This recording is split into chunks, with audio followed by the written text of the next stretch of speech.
పరమేశ్వరుడు ఆశీస్సులతో శ్రీవర్షిని మాత్రమే పెళ్లి చేసుకుంటాను. ఆల్రెడీ 2 సార్లు పెళ్లి చేసుకున్నాను. ఇక 3వసారి లైవ్ పెట్టి మరీ పెళ్లి చేసుకుంటానంటూ కూడా బిగ్ టీవీతో అఘోరి మాట్లాడడం జరిగింది. అయితే మరొకసారి అఘోరికి మనం మాట్లాడే ప్రయత్నం చేద్దాం. అంటే ఒకసారి ఫోన్ చేద్దాం, ఆవిడ రెస్పాండ్ అవుతుందా లేదా, నిజంగా అఘోరితో రాధాతో అఘోరినే మాట్లాడిందా లేదా అంటే కూడా మనం ఒకసారి లైవ్ లో చూద్దాం.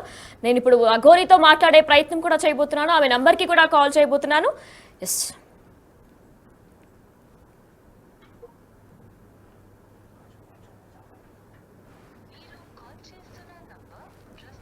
కవరేజ్ ఏరియాలో లేదు లేదా స్విచ్ ఆఫ్ చేసి ఉంది.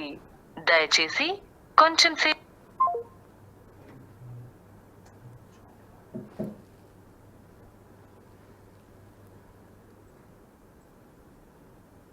number you're calling is currently switched off. Please try later. Yes, switch off వస్తుంది.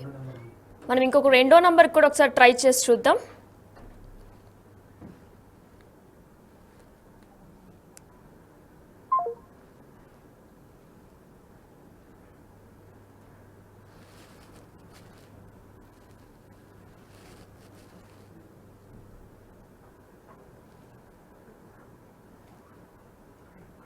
మీరు కాల్ చేస్తున్న నంబర్ 2 నంబర్స్ కూడా స్విచ్ ఆఫ్ వస్తున్నాయి. అయితే శ్రీవర్షిని మాత్రమే ప్రేమించాను, తనను మాత్రమే పెళ్లి చేసుకుంటాను. ఆల్రెడీ 2 సార్లు పెళ్లి కూడా ముందు మేము ఎవరికి తెలియకుండా చేసుకున్నాం. ఇక 3వసారి లైవ్ పెట్టి మరీ పెళ్లి చేసుకుంటామని చెప్పిన అఘోరి శ్రీవర్షిని ఇప్పుడు ఏమైపోయారు? ఫోన్ కూడా స్విచ్ ఆఫ్ వస్తుంది. బిగ్ టీవీ చేసే తనతో మాట్లాడే ప్రయత్నం చేసినా సరే స్విచ్ ఆఫ్ వస్తుంది. ఒకవేళ కనుక అఘోరి ఈ లైవ్ అంతా కనుక చూస్తున్నట్లయితే మీ వెర్షన్ కూడా మేము వినడానికి సిద్ధంగా ఉన్నాం. నిజంగా మీరేనా మాట్లాడారు రాధాతో?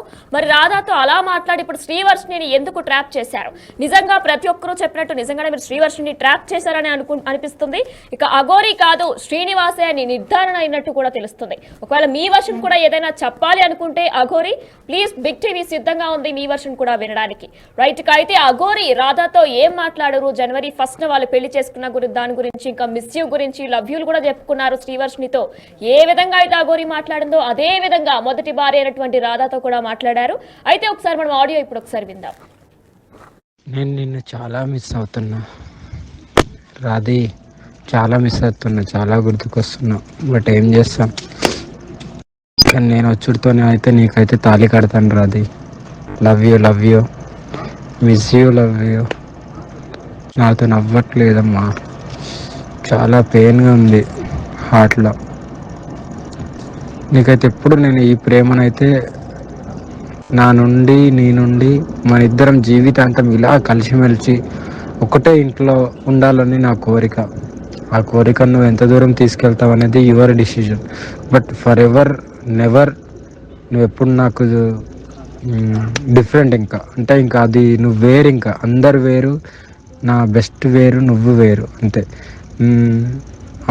నీ లెవర్ వేరు, ఇంక అంతే. నీకు తాళి కట్టిన తర్వాత నీకే అర్థమవుతాయి నా ప్రేమ. సరే నా ముద్దుల పెళ్ళమా, నువ్వు ఎట్లా అంటే అట్లనే. నీకు ఎక్కువ కష్టపడకు, నీకు చూడు, నీకు అయినంత వరకే చూడు, నేను వద్దంటలేను, ఓకేనా? అరే మాధవ్, నేను మాట్లాడతాను, సాయంత్రం మాట్లాడతాను. ఏ విధంగా అయితే వర్షినితో మాట్లాడారో సేమ్ అదే విధంగా రాధే అనే అమ్మాయితో కూడా మాట్లాడారు అఘోరి. అయితే ప్రతి ఒక్కరూ కూడా ఇటు శ్రీవర్షిని కుటుంబ సభ్యులు కూడా అఘోరి కాదు శ్రీనివాస్ అంటూ కూడా ఆరోపించారు. అయితే మరి ఇప్పుడు అది నిజమే కాబోతున్నట్టు తెలుస్తుంది. అయితే ఏ విధంగా అయితే మిస్ యూ చెప్పారో, లవ్ యూ చెప్పారో, లేకపోతే నేను ఉండలేను అన్నారో అదే విషయాలన్నీ కూడా ఒక 2-3 నెలల క్రితం రాధే అనే మహిళతో కూడా మాట్లాడారు. అయితే దీనికి సంబంధించి మరికొంతమంది మాట్లాడారు. ఇటు రుద్రస్వామి కూడా మాట్లాడారు. వారేమన్నారో చూద్దాం. నమస్కారం మిత్రులందరికీ. నేను శివరుద్ర సాధువుని. గతంలో చాలా విషయ వివరణలో ధర్మరక్షణకై తిరుగుతూ నిన్న మొన్నటి ఎల్లూరి శ్రీనివాస్ వరకు వచ్చిన విషయంలో తాళి కడుతూ ఇదే సనాతన ధర్మం అని చెప్పి మేము పార్వతీ పరమేశ్వరులు అని చెప్పి తిరుగుతూ ఒక ధర్మాన్ని తప్పుదోవ పట్టించే కార్యక్రమంలో నాకు 3 రోజుల నుంచి పెద్ద ఎత్తున చాలామంది ఫోన్లు చేసి అడుగుతూ ఉన్నారు. సనాతన ధర్మ కార్యక్రమంలో ఆడపిల్లల్ని కాపాడాల్సిన బాధ్యత సాధు సంతులకు ఉంటే ఆడపిల్లలని కళ్యాణాలు చేసుకొని ఆ తల్లిదండ్రులకు సంబంధించిన ఈ క్షోభ ఎంతవరకు న్యాయం?